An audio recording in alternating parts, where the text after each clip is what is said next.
No, your eyes don't deceive you. This is a white backpack. Yup, white gear. For the outdoors. And it's the best when it comes to sustainability. But we'll get to that in a minute.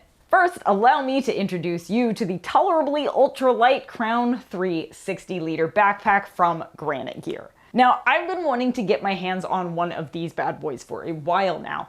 Firstly, because I'm a huge fan of undyed gear for sustainability reasons. Secondly, because a thru-hiker friend of mine with whom I backpacked on Catalina Island in California and on part of the PCT in Washington, we'll link to videos of those adventures below, freaking loves her older model of the Crown. I mean, like, really, really loves it. And if a thru-hiker is that head over heels with a bag, well, that says something, is all I'm saying. And when I look at all the features and stats on this pack, I can see why. I mean, it's as light as 2 pounds when stripped down, about 2.6 as is, and it's supremely versatile. It has a rigid foam back panel plus a removable molded frame sheet for extra rigidity, which came in handy for keeping a bulky bear canister from digging into our spines in Grand Teton National Park.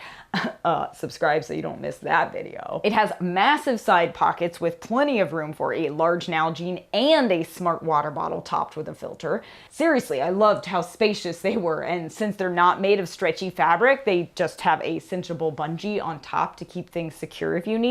It was easy to slide bottles in and out. I also appreciated that you could reroute the side compression straps to go inside the pocket or outside of it, depending on whether you want to lock your bottles in place or compress the contents of your bag while still having easy access to hydration. Speaking of, there's also a spacious zipper pocket for the frame sheet and a water reservoir inside the pack, and a generously sized exit port for the mouthpiece and tube on the back to make routing easy. The front of the pack features a nice big stretchy pocket and 2 more compression straps, which came in handy when I wanted to just drape a rain jacket or stash a pair of sandals that needed to dry out after a creek crossing. One new feature is the refit hip belt, which is comfortable and adjustable so more people of more build types can comfortably wear it.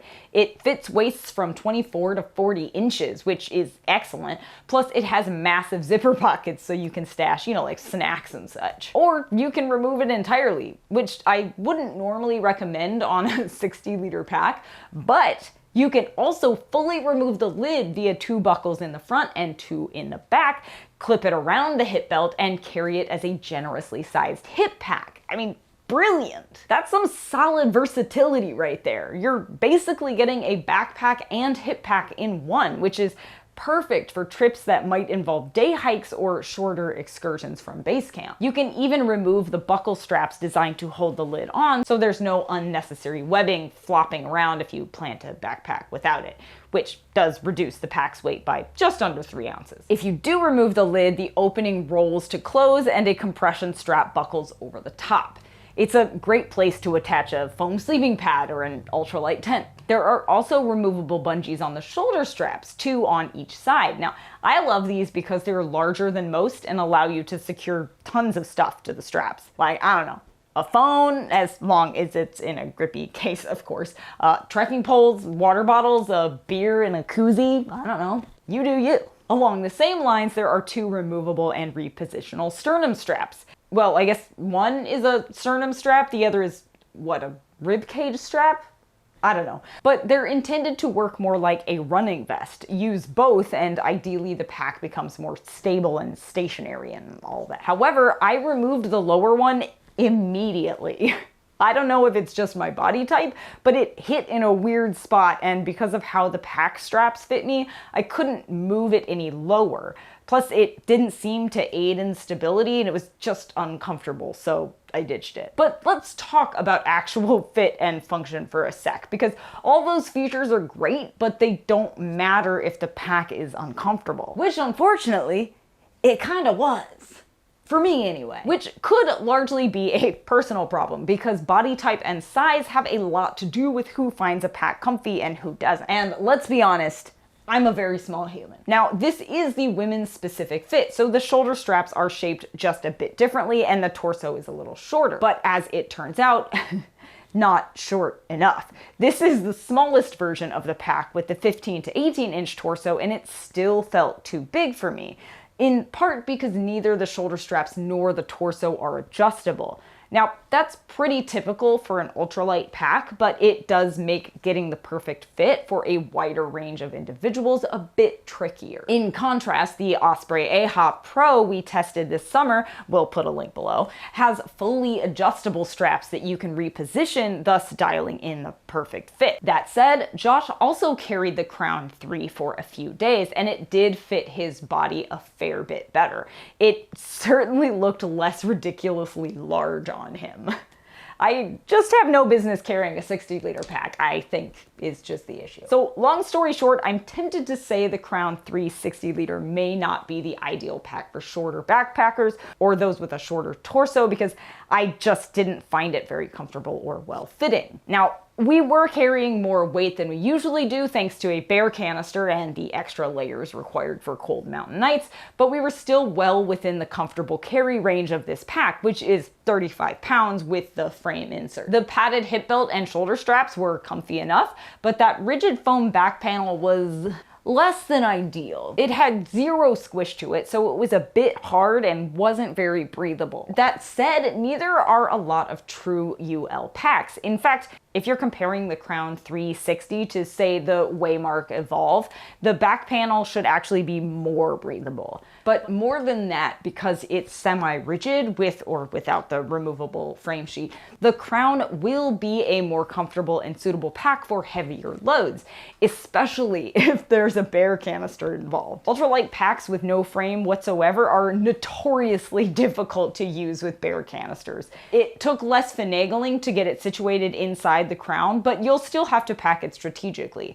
I found that positioning it on top of a stuff sack full of clothes helped keep the base from digging into the posterior of my pelvis. When Josh carried the Crown 3 without the canister, he found it much more comfortable. Dang bear canisters. Always complicating backpacking trips, am I right? As for the whole undyed thing, it's not just for looks. Synthetic dyes are actually super harmful to the environment because they seep into waterways and threaten the health of people, plants, animals, everything. We'll link to a video where we go into a little more depth on that subject below, but suffice it to say that undyed gear is more environmentally friendly gear. We're big fans. We have undyed boots, sleeping bags, day packs, and love it all. Also, it's super fun to get dirty. Though the Crown 3 does come in one other color option if you really hate white. But just because it's undyed doesn't mean it's free from all harmful chemicals or materials. It's not made of recycled fabrics, so they are durable fabrics, and it's treated with DWR that contains PFAS, which I don't love. Also, they seem largely unnecessary. It's not like DWR makes your pack magically waterproof in a downpour. You're still gonna need a rain cover or pack line. So backpack manufacturers, can we please ditch DWR already? Especially if it contains PFAS, please? That said, the Crown 3 60-liter is highly versatile, pretty comfortable, has loads of space for gear, plus extra storage and organizational pockets, and looks good doing it. It can carry moderate or ultralight loads and features tons of customizable straps and such. The only real downside is that it doesn't fit smaller bodies as well, and there's not as much adjustability as we'd like. But maybe next time we'll test one of the brand's 35 or 50-liter packs to see if that makes a difference. So check it out for yourself. We'll drop a link in the description below. Just don't forget to ring that bell and hit subscribe before you go. You wouldn't want to miss any more backpacking gear reviews like this, would you? Please. Then follow Terradrift on Instagram and Facebook and Twitter for even more fun adventures and outdoorsy how-tos, and read about even more of our favorite gear on terradrift.com. Then wander on in a sustainably undyed pack, if you like.